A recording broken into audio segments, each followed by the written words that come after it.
Hello all you Hellions and welcome back. Today I'm going to talk about the Suspiria remake that was done in 2018. So this is actually a first time watch for me. I had heard about this movie years ago, but I'm kind of an originalist, so I knew eventually I would watch it, but it didn't really interest me until now. And heads up, there will be spoilers. We have our main characters here. We have Pat's psychiatrist, Sarah, Olga, Madame Blank, and of course, Susie. This film takes place in 1977's Germany. That's the same year the original one came out. During this year, Germany was actually experiencing political turmoil, and they called it German Autumn. This is when a radical group that went under RAF was setting off bombs, robbing banks, kidnapping, and they were against what the Nazis had done. You can really feel the tension of this underlying danger, and in many shots is the Berlin Wall. This brings up a whole new level of dread for the characters. Not only do they have to worry about what's going inside the Tanz Dance Academy, but also outside of it. Don't you know what's happening here? The hijackers are negotiating a release to start my prisoners tonight. Another aspect of this is Pat's psychiatrist. He lost his wife during the Nazi invasion, and all of these years later, we have no idea what happened to her. And we see glimpses of this tragic romance throughout the movie. His wife, by the way, is played by Jessica Harper, the original Susie Bannion. Nice touch. Susie Bannion arrives in Germany at the airport. Right away, you can see a big difference. In the original, Argento went for a brighter color scheme, whereas Luca, the new director, he conceives Suspiria as being winterish and bleak. Now, I love the rain, the look of it, the smell of it, the sound of it, and in most scenes, if you don't see it, you can at least hear it. All of this contributed to a very dreary and oppressive setting. Now, enough about all that. I love all of the layers that they added to this movie to give you more of a feel of impending doom. So much so that I could probably do a whole video just on that, and I might one day. But for now, let's just get into the movie. Pat goes to see her psychiatrist. Right away, we see that something is wrong. She tells her psychiatrist that Helena Marcos is trying to get inside of her, that she was right, that all of the teachers are indeed witches. She takes off and she disappears. With all of this political upheaval, it makes it a lot more believable that she disappeared because of a recent bombing. She was more of a radicalist who was more on the side of RAF. So again, that just made it more believable that she disappeared because of that and not necessarily what happened in the academy. Right from the beginning, we learn about them being witches. And a really fun thing that they did was they had the witches put a decision to a vote. They were trying to decide who was going to be the next Mother Suspiriorum, either Helena Marcos or Madame Blank. In the vote, Marcos won. After this was decided, they needed to figure out who the next student would be that they shaped for Helena Marcos. Helena Marcos is incredibly old, and they're all afraid that she's not going to survive long enough to pick this next student. Originally, it was going to be Pat, but because they went at her too fast, too hard, she figured out what was going on and got scared off. Now they have their sights on Sarah. This is until Susie. Both of these movies are set around the Tanz Dance Academy, and oddly enough, in the original, there is very little dancing. The opposite can be said of the remake. Not only is there a lot more dancing, but twice a dance was used as an attack. The first on Olga,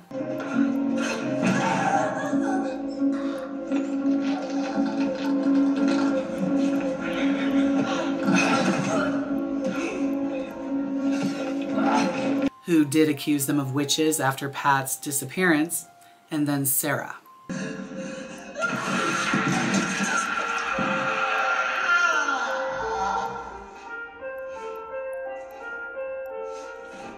This I felt was very creative. Dakota Johnson, who plays Sarah, completed 2 years of ballet for this film. And I, who have no knowledge of dance, feels that this shows in her performance. Susie immediately awes everybody at this dance academy and is quickly chosen to be the next molded for Helena Markos. Now comes an additive that I absolutely love. We're shown that Susie and Madame Blanc develop a very close relationship. You can tell that they care deeply for each other and that Madame Blanc actually loves Susie. Susie has been obsessed with Berlin ever since she was a small child, and she was also very obsessed with the Tanz Dance Academy. She had seen Madame Blanc dance twice. Susie's friendship with Sarah is also very close. In the original, you kind of get that their relationship is more out of necessity, whereas here it's built out of true friendship. Now a fun fact here. In Sarah's room, you see a poster of David Bowie, and Tilda Swinton, who plays Madame Blanc, she was actually in a David Bowie video. They say that she portrayed Bowie, but I didn't really see that. However, that's not the first time that she apparently played a male. Pat Psychiatrist is also played by Tilda Swinton. Now, the only thing about this movie, one of the big things that I was like, was even though I couldn't tell that a female was playing the psychiatrist, I could tell that they used heavy makeup to make this actor look older. I think that she did a great job portraying this character. It's just, they should have picked a male that was of that age so that they didn't have to use such heavy makeup. That to me was a little bit distracting during this whole movie. And apparently Swinton also requested a prosthetic penis to play the part of the psychiatrist. An aspect they took from the original was Sarah counting the footsteps.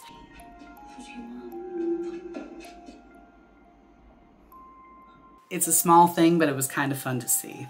Susie starts to have vivid nightmares, and all of the girls in the academy said the same thing happened to her, and they assured her that eventually they will stop. When the coven sends Susie their dreams, the nude woman sitting in the chair next to her imprint of the body on the floor, that's a recreation of a famous photo by Francesca Woodman. Now for the biggest spoiler. If you don't want to know how this movie ends, stop watching this video now. We now get to see Helena Markos. And boy, oh boy, time has not been kind. I don't know how much of this scene I'm going to be able to show in this video. There is so much nudity, I'm not sure how I'm going to edit. So we'll see how it goes. When Sarah followed the footsteps down underneath the academy, we see Pat and we see Olga. I think it was Olga. You couldn't see it very well. And at first I was wondering, why keep them there? Why not just kill them off and get rid of them, bury them, something? And now, after seeing Helena Markos, I believe that they had them maybe to feed off of something to keep her young, even though she couldn't completely take them over because they were not finished being molded. That's what I'm thinking happened. I could be incorrect, but I don't know. We see that Sarah has accepted her role as being the vessel for Helena Markos. She comes down into this underground room where the coven is doing a ceremony for the transferring of her spirit, or however it is that they do this. And Madame Blanc is also there. At first you can see that she's trying to talk Susie out of this. She's saying that she has to be completely ready, and if she's not, she can make her forget everything, that all of this happened and it can be over. And then Helena Markos says that she's doing that because she is afraid for Susie and she loves Susie. And then something weird happens. Who are you? Mother, it's Suspiria. I am she. So in the original movie, it was Helena Markos that was Mother Suspiriorum. Here, it's neither Markos or Blanc. Death has come into this underground cavern, and they realize that Susie is in fact Mother Suspiriorum. This is a part that kind of confused me, but once I started looking back on it, I could see like a glimmering light throughout the time that we see Susie. We see it at her home, we see it in her dreams, we see it everywhere. And that kind of made sense. And as I mentioned earlier, Susie had been obsessed with Berlin since childhood. So it does kind of make sense that Susie would be Mother Suspiriorum. It shows her mother on her deathbed, and before she died, she actually said that Susie was her one sin. She's my sin. She's what I smeared on the world. My confusion is, had Mother Susperiorum been a part of Susie the whole time? Where was she if she was not in Madame Blanc or Helena Marcos? That part is just a little bit confusing to me. And unfortunately, we may never know. Apparently they had plans for a second movie, but they axed that after this movie didn't do good in the box office, which really is very unfortunate. I love that Mother Susperiorum survives, and I wonder if the other two would have survived their movies. It would have been great to see where these movies have gone. I can guarantee it would be better than Mother of Tears. I genuinely cared about all of these characters. I even really liked Madame Blanc. I love the personality that they gave her. You see the Coven a lot more in this movie as well. You see them eating together, cooking together, just doing normal day-to-day activities together. They were really given a lot more personality. All of the dance scenes that they incorporated really added to the story and made sense considering that they are in a dance academy. And they even added a few hidden gems in this movie. The original Suspiria movie was considered a giallo film, which is a lot more colorful. You have a very deep red, and one of the aspects is also that the killer wears black gloves. So when you see Susie getting ready for her last outing with the Coven, she's seen putting on black gloves. Also, the first room that Susie dances in front of everybody else was the Iris room. Does anybody remember what Iris has to do with this story? And mirrors. The use of mirrors was very abundant in the original as well as the remake. I like the incorporation of all of these.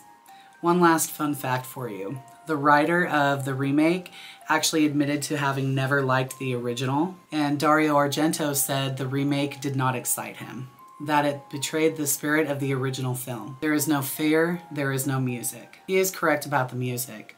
Whereas in the original, it was so in your face, it was kind of like the music was its own character. Whereas in the remake, the music takes more of a back seat. As a matter of fact, Susie's first dance was without music.